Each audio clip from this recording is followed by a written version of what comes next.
You guys were just having a No Kings protest, and now you're begging the king for money and food. Don't laugh. It's not funny.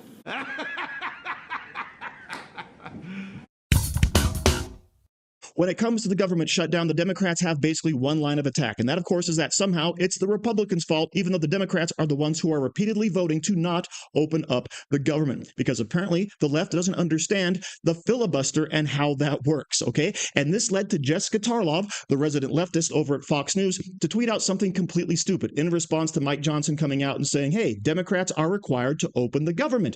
But Jessica Tarlov says, don't Republicans control the House, Senate, and White House? Asking for a friend. So yes, completely inept at government issues. And yet, of course, she's the commentator over there holding up the Democrat side, supposedly. So what we see today, of course, is Greg Gutfeld taking her to task on this exact same issue. But before we begin, don't forget to like, share, comment, subscribe on this video so we can break through the algorithms.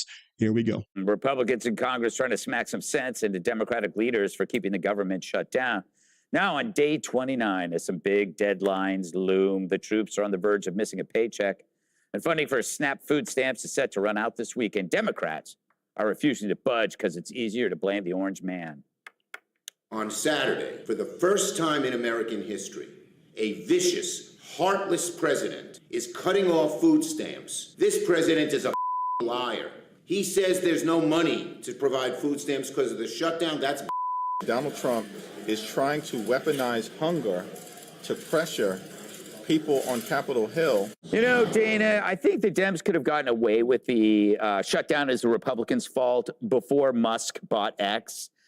But the population is too savvy. So if you say, oh, they create the House and Senate, Jessica, a 10-year-old can easily refute that by just saying, no, you need 60, and that's on the Democrats.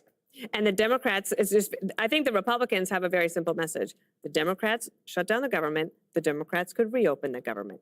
That's the bottom line. So I think it was a little jarring this morning to realize that 1 in 8 Americans are still needing the supplemental nutritional supplement. Now, that is something I think post shutdown, maybe we should all talk about. You should look into who's getting them, what proportion of the party they belong to. But also the people that are desperate, that do need it. Like, yeah, versus we help those who them figure don't. out a way, like with some more economic growth. Like, where's that plan?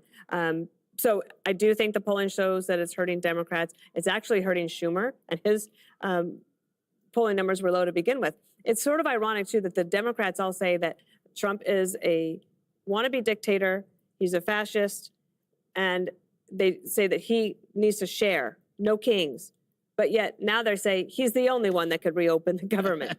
They could actually reopen the government. They could do it tomorrow. So Jessica. Or an American citizen as well. Can you tell me how this is the Republicans' fault? Sure. I'm asking for a friend. I'm glad that you saw my tweet and asked 3 million nasty people on the internet. But I knew exactly what I was saying, because the point is that with great power comes great responsibility. I heard that once in a great Spider-Man movie. And Republicans are in charge. They're not 60 votes in charge, but they've got a majority of the way there. And when you are in charge and you don't have all the votes that you need, it is incumbent upon you to make a deal with the people whose votes you need. And based on prior voting for CRs, you know that there are moderate Democrats who would certainly be willing to have a conversation with you if you would do that properly timed, not open up the government and then make the same promises that they have for months. I mean, this has been going on since the big, beautiful bill was signed, that they've been saying, yeah, we want to do something on ACA premiums, and then they keep kicking the can down the road. We know that Harry Enton is about to, maybe while we're speaking right now, there will be another clip with the reverse story out about what's going on. And so I'll do the work for him. Harry Enton put up the Navigator survey, which shows that the American public is blaming the Republicans by 14 points now, and it was just 10 points last week. The story about Democrats cutting off SNAP benefits and that we're the heartless ones and Mike Johnson feels terrible is how you say BS. Mike Johnson, in his big, beautiful bill, $186 billion gone from the SNAP program. And in the 2018 shutdown, Donald Trump made sure that people got their SNAP benefits because he knows that it's important. And that's why Josh Hawley wants to have a standalone bill about SNAP. Josh Hawley, who also wants a standalone bill to make sure that people get their Medicaid coverage back because the big, beautiful bill takes it away. So, Gregory, that is how I have shown you that my tweet wasn't dumb, that I'm not dumb, and that this is the Republicans' fault. If you are in charge, you have to negotiate. And just saying over and over, we need to open the government and then we promise we'll do it. Translation, we have to negotiate, meaning we have to give in to you. You have to give something. That is how this works. I think.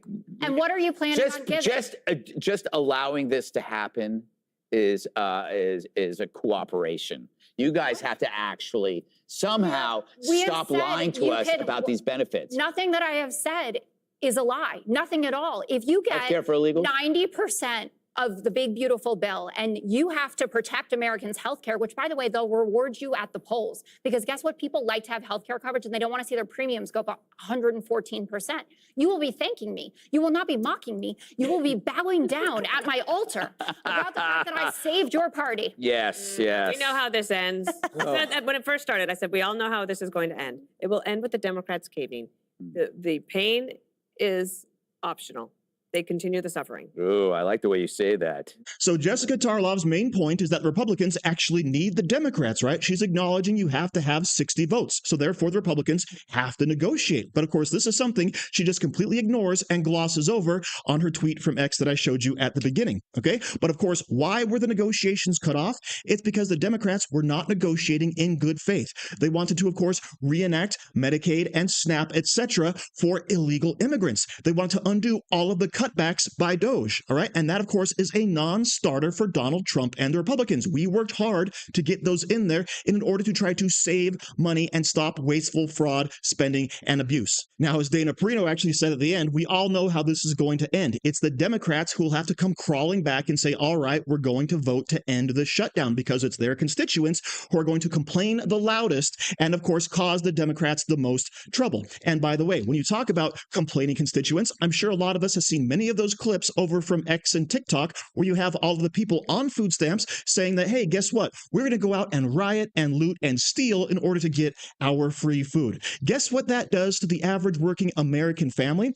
Turns us against those freeloading people, okay? And all Republicans really should be fighting for at this point is saying, you see all these ungrateful folks out there, all of these EBT queens that seem incredibly overweight and yet somehow still need that government assistance? Well, guess what? We need to have work requirements, we need to have drug testing, and we need to have limited time on all of these benefit programs, all right? These have become hammocks, not safety nets, and people are taking advantage of them, as we see every single day, as I mentioned, on posts on X. There are people out there who have entire accounts talking about how much money they get. Rent-controlled apartments, right? Free cell phone services, unemployment, food benefits, right? We are paying for their lifestyles, even though they seem completely able-bodied. And this is the type of thing we have to actually stop. But Greg Gutfeld makes the excellent point. When you say that we have to negotiate, what you really mean, Jessica Tarlov, is that we have to do what you want. And to be honest, that has been the MO of the Republicans for decades, right? The Democrats say we're not voting on this bill unless you give us every single thing we want, which of course ruins the bill, which of course takes out any fiscal responsibility a bill might have had otherwise, okay? So that is what the Democrats always do, but we're not biting this time, and I don't see any reason to back down over this issue. So thank you very much for watching. Don't forget to like, share, comment, subscribe, and say hi to your mom for me. Do you like t-shirts? Of course you do. And now you can support the channel by buying an Angry Teacher t-shirt designed by me, Angry Teacher. So if you like America, if you like freedom, if you like liberty, then go ahead and click the link in the description, where all designs, of course, are 100% mother approved. So enjoy yourself and find something you like today.